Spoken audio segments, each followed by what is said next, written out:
Hi there, welcome to my channel.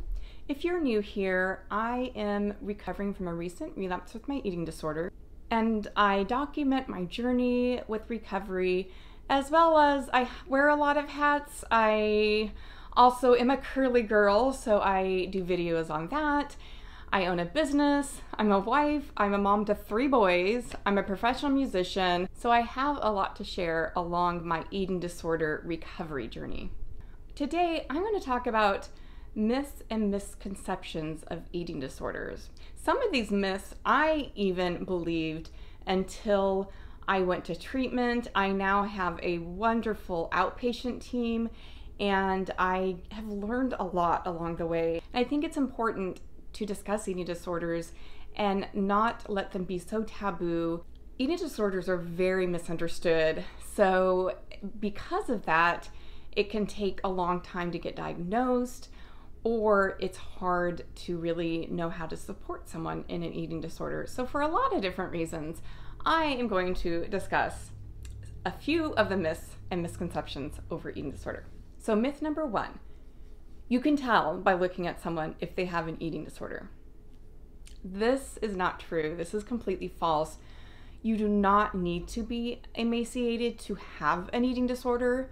You can be any size or shape and have an eating disorder. There's a lot of different kinds of eating disorders as well, and you really can't tell by looking at someone if they have an eating disorder. Okay, so myth number 2. Eating disorders are not that serious. So this is definitely a myth. The truth is that eating disorders are very serious. They have the highest mortality rate of any mental illness, and they can cause a lot of serious medical issues. A few of those issues are heart problems, anemia, electrolyte imbalances, and osteoporosis. And the hard thing too is that you don't always know by looking at someone what is going on in the inside. And I kind of learned this the hard way. So yes, eating disorders are very serious. Myth number 3. Going to treatment will cure you, and you're cured after you gain weight. So I know there are some exceptions, and people can fully recover after going to treatment, gaining weight back, and they can really hold on to what recovery really has to offer. But generally, recovery doesn't happen just after you get medically stable or gain the weight back or go through one round of treatment, whether it's residential or PHP or IOP. It really has to do with what's going on inside your head, and those thoughts don't just magically go away when you gain weight. Those thoughts just don't magically go away after you spent a few months in treatment. They are usually still there. It can be easy to relapse with your eating disorder, and it can take multiple approaches and multiple admissions into treatment. Eating disorders are very complicated. Myth number 4. Eating disorders are for teenage girls. So this is definitely false. Eating disorders do not discriminate. You can be any age, race, gender, and have an eating disorder. It truly does not discriminate. And you can have an eating disorder at any age. You can be younger, you can be older, you can be someone like me who I had an eating disorder when I was really young and had it for many years. I recovered for a while, and now I've relapsed a little later in life. So it definitely doesn't discriminate. I have a teenage boy right now who is dealing with an eating disorder. So again, it doesn't discriminate. It's not just for teenage girls. Okay, so finally, myth number 5. Eating disorders are a choice.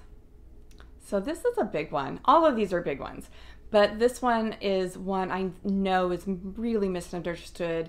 And it is not a choice. It is definitely not a choice. If you have somebody in your life who has an eating disorder, just know they are not choosing this. They found a lot of things that people with eating disorders do have in common. Some of those things are traits as far as perfectionism. They like to be people pleasers or high achievers. So a lot of personality traits can make you more susceptible to having an eating disorder. Also, if you do have those personality traits, that doesn't mean that you will automatically have an eating disorder.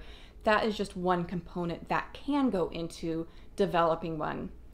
There's been a lot of research done that shows there could be a big genetic component that can go along with eating disorders. I have other people in my family who have had eating disorders. I have a son who has an eating disorder, so it definitely can run in families. It doesn't necessarily mean that if you have a relative with an eating disorder, you're going to develop one, but that can be a component to what contributes to getting an eating disorder. It is often a perfect storm that can trigger eating disorders. It can be multiple things. It can definitely be a genetic component, your personality traits that might lead you more to that. There can definitely be influences in society. There can be maybe things in your life that can be stressful, and this can be a way of coping. So just know it's not a choice. It's not something we choose. Nobody would choose this life. It's hard, and it's not all about the weight either. So those are a few myths around eating disorders. So if you have an eating disorder, just know it's not your fault. If you're a parent and you have a child with an eating disorder, it's not your fault either. And if you know someone who has an eating disorder, I really encourage you to get educated on the subject and really know more about what is behind eating disorders, what they're about. They're really misunderstood. They're very complicated. And the more that we can educate ourselves and have a society that's educated on this illness that is more prevalent than you might think, then we can help support each other, and it doesn't have to be this taboo subject or this illness that is actually glamorized. It's not something to be glamorized. It's not something that any of us would choose to have. And I'm really hoping that eating disorders can be more understood. I think it would be a great thing for our whole society, whether or not you have an eating disorder or not. It really helps the rest of us who do in order to get supported. So that is what I have today to share. And I know there's so many more myths and misconceptions out there about eating disorders. I just wanted to share a few. So go ahead and comment if you have any questions, or if there's another myth that you have heard about that you would like to share. Go ahead and comment about that as well.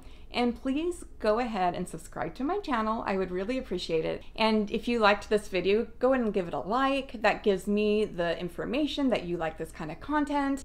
I can definitely do more videos like this. I try to keep things varied. And thank you so much, whoever you are, to watching this video about this, because it really, really does make an impact to those who have eating disorders. And it makes an impact in our society for us to understand and have the knowledge about things that are very misunderstood. So thanks again for watching. Hit that subscribe button, and I will see you in the next video. Lots of love to you all.